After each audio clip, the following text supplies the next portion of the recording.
করছো তা যারা বলছে আমি তাদের বলছি যে তোরাও কর, 4 টাকা কিনে এনে 10 টাকা বিজনেস করো, সেটাই বিজনেস করে কোটিপতি হোক।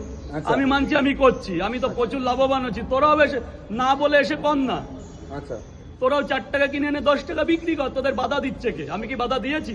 আচ্ছা আচ্ছা, তুমি তো দমদমের বুকে থাকো, এরকম অবশ্যই। দমদমে কি বানিয়ে দেয়? হ্যাঁ দেয়।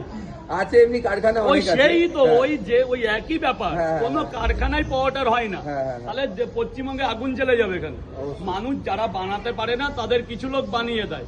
ওসব আতাল মাতাল বুঝবে কোথা থেকে? এসব কিছু তার কাটা ক্রিয়েটার আছে যারা মানুষের পেছনে না লাগলে তাদের চলে না।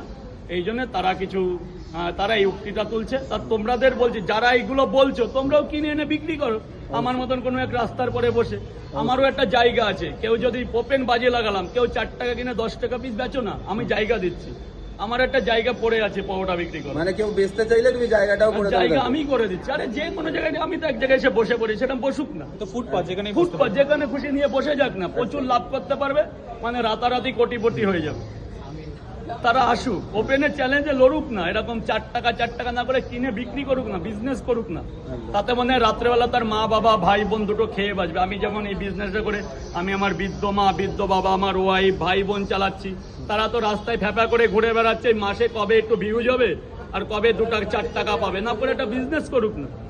স্ট্রিট ফুডটা প্রচুর পড়ে আছে কলকাতায়, সল্টলেক আছে, বিধাননগর আছে, দমদম আছে, বারাসাত আছে। তারা বিজনেস তো করবে না, তাদের মেন কন্টেন্ট চাই কন্ট্রোভার্সির জন্য। কন্টেন্ট, ওটাকে কন্টেন্ট ক্রিয়েটার বলে নাকি? এদের আমি দূর হাটো